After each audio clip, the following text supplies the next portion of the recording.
semuanya, hari ini aku mau jelasin ke kalian dan kasih tahu kalian pekerjaan apa aja di Australia yang mungkin kalian mikir gajinya bakal super duper rendah, tapi sebenarnya tinggi banget. Dan aku juga bakal jelasin ke kalian kenapa gajinya tinggi. Masak-masak dengan Nick. Kita juga ada yang lain loh, nggak cuma masak-masak aja. Disclaimer dulu, jangan pada mikir ini gajinya kelihatan tinggi karena ini pakai Aussie dollar.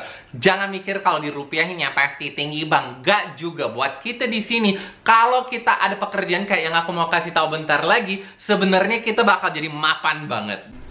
Tukang ledeng di Australia secara rata-rata pendapatannya $75.000 per tahun. Itu sekitar 750 juta per tahun. Kenapa? Karena jujur aja kebanyakan orang di sini nggak mau pegang pup. Jadi kita sangat-sangat menghargai orang yang kerjanya rata-rata bakal urusin segala kayak perledengan. Yaitu mereka harus urusin pup tiap hari. Jadi dengan itu ya udahlah mereka gajinya tinggi. Sekali panggil ke rumah harganya biasa $100 lebih. Terus habis itu ada harga per jam. Itu juga kalau misalkan mereka lagi renovasiin tempat gitu, mereka biasa kasih set price, mereka kasih quote. Tapi ya orang pada umumnya nggak mau pegang pup, jadi makanya itu gajinya super duper tinggi. Kalau tukang kebon, menurut data ya di website di Australia, website karir gitu, gaji rata-ratanya 74.000 per tahun. Kenapa? Sekali lagi karena pekerjaan di sini yang berhubungan dengan sesuatu yang kayak ada di industri buruh gitu, itu bener-bener dihargain karena orang pada harus kerja keras. Jadi iya, orang yang di luar seharian yang lagi urusin kebun seharian,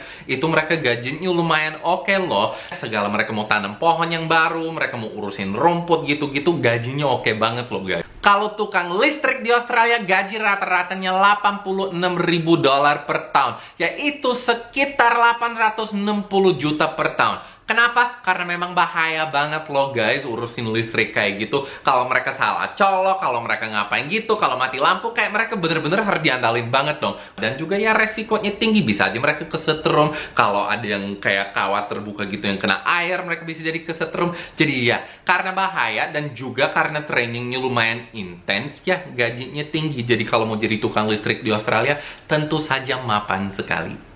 Mungkin yang paling bingungin buat kalian tuh tukang sampah di Australia dapat sekitar $86.000 per tahun. Kenapa? Mirip dengan masalah tukang ledeng tadi. Kalau orang yang angkat sampah itu gak ada yang mau pegang sampah dan jamnya juga kayak pagi-pagi banget. Biasa tukang sampah tuh keluar, truk sampahnya ngeliling pada jam 5 pagi. Nah, aku juga mau jelasin, kalau truk sampah di sini tergantung daerah. Mungkin bakal ada yang komen bilang, oh kalau di daerah gue otomatis, kalau di daerah gue kayak gini. Itu tergantung daerah. Kalau di daerah gue pribadi, tempat sampahnya masih diangkat terus ditaruh di belakang truknya. Karena ya di sini banyak mobil yang parkir di pinggir jalan, jadi nggak bisa pakai tangan yang otomatis itu buat ambil tempat sampahnya. Nanti mobilnya yang kena. Tapi di daerah yang ada banyak rumah gitu, biasa pakai tangan otomatis. Kenapa? Karena kita juga ada banyak hukum di sini yang berhubungan dengan keamanan pekerja. Jadi kalau misalkan kayak mereka nggak boleh angkat yang berat-berat gitu dong, karena mereka bisa aja bawa PT mereka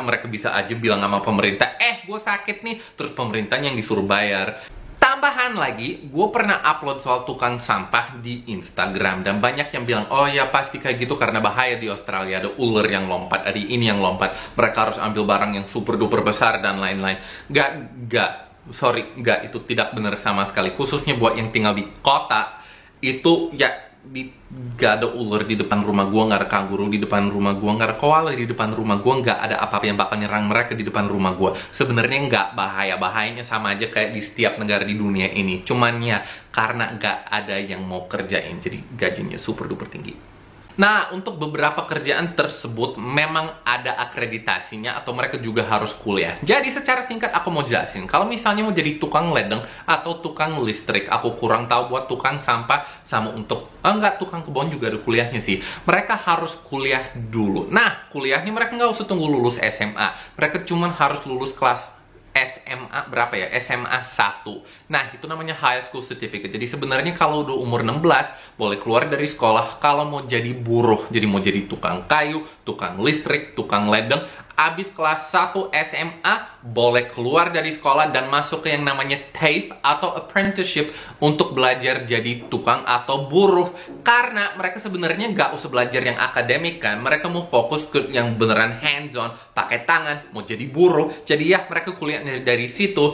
Jadi ada banyak tukang ledeng yang umur 21 atau 22 yang udah punya rumah sendiri, yang super gede, punya kapal dan lain-lain. Karena mereka udah sempet kerja selama 4 tahun. Padahal yang kayak aku yang lanjut S1, aku umur 18 baru lulus S1, terus habis itu 18 ngaco gue umur 18 lulus SMA, terus habis itu baru kuliah selama 4 tahun. Aku umur 22 baru lulus, baru mulai cari kerjaan, padahal mereka udah kerja selama 4 tahun. Jadi ya itu cukup unik, tapi memang ada kuliahnya dan memang peraturannya super duper ketat. Mereka harus pasti mereka ikutin semua peraturan pemerintah. Jadi begitu.